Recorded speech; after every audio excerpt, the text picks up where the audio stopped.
I'm Peter Kavanagh, and I want to ask a question today. Where have all the demons gone in the Gospel of John?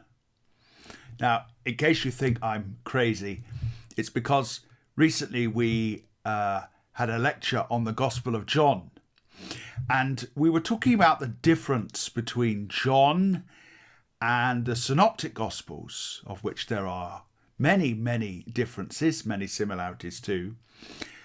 And I said during the lecture that one of the differences is that there are no exorcisms in John. There's never an occasion when someone is delivered of an evil spirit. And I said that I had a theory as to why John does not include any exorcisms, any deliverances in his gospel. But then we ran out of time, and I didn't really have time to unpack it. And since then, well, people have been asking me about it. So I thought I'd let you know why, at least I think, there are no exorcisms in the fourth gospel. Now, it is not true to say that there are no references to the devil or to demons in John's gospel. So, for example, I've got a couple of examples straight off the hoof here. In John 7 and verse 20, Jesus is debating with the crowd and not really winning them over because they cry out to him, "You have a demon." Well, he has a similar conversation a little later in John, where the crowd say to him, adding insult to injury, "Is it not true to say," they say, "that you are a Samaritan and that you have a demon?" So these insults are coming thick and fast. That's in John 8 and verse 48. Now, Jesus had mentioned the devil early in that chapter. In John 8 verse 44, he had said to them that they, of course, were children of their father, the devil. And so demons and the devil are mentioned in John's gospel. Let me read a small portion of the text to you. This is John chapter 10, and I'm in verse 19, if you want to have a look at this with me. John 10 and verse 19. Now, while we're in John 10, there's an earlier remark made in John 10. John 10 verse 10, it's a real fridge magnet of a verse, which normally means it's on your fridge or on a poster, but it also normally means it's taken out of context. And it's this verse: "The thief comes to steal and kill and destroy.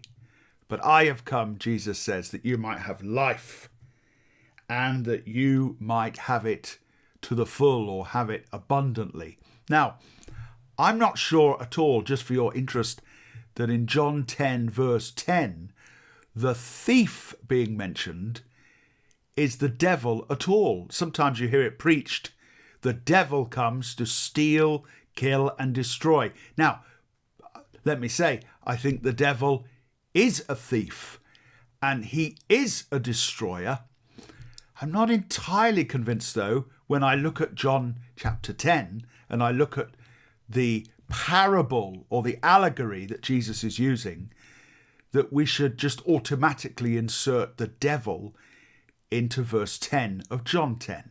But I'll leave you to think about that. It doesn't really change anything. What's important is that Jesus has come that we might have life. Now, while we're in John 10, then we come to verse 19. At these words, as Jesus has been speaking to the crowds, particularly to the Jewish leaders of the time, at these words, they were again divided. Many of them said, "He is demon possessed," or in the Greek, "He has a demon." and is a lunatic or is raving mad. Why listen to him? But others said, verse 21, these are not the words of a man with a demon or possessed by a demon. Can a demon open the eyes of the blind? So it's not true to say there are no references to demons in the fourth gospel.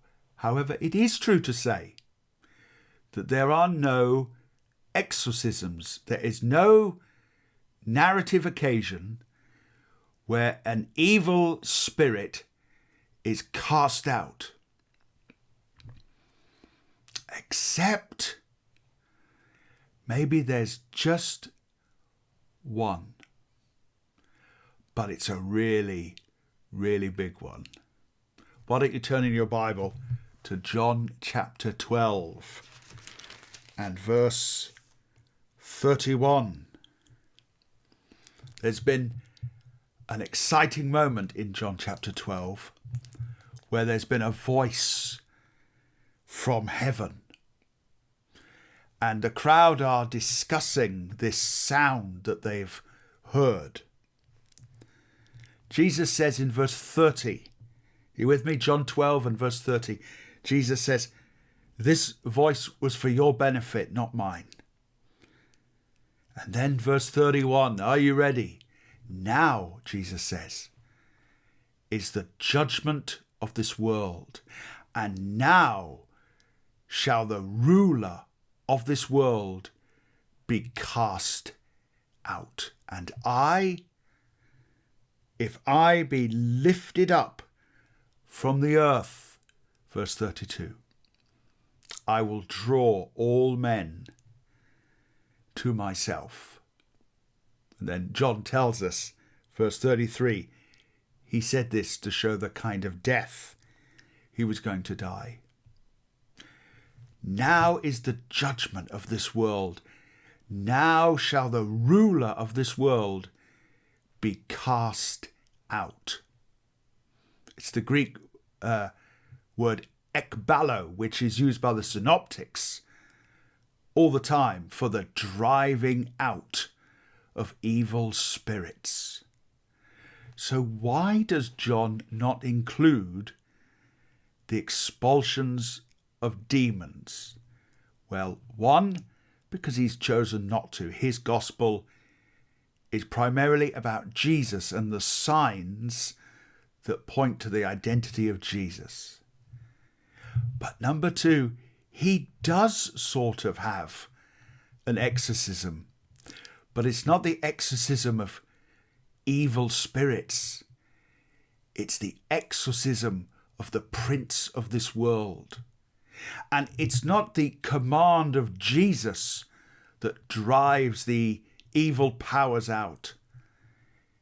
In John's gospel, it is the cross of Christ that drives the evil powers out.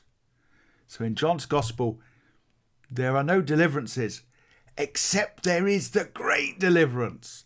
There is no expulsion of evil, except there is the great expulsion of evil, the prince of this world, the devil himself. In John's gospel, the devil himself is cast out by the power of the cross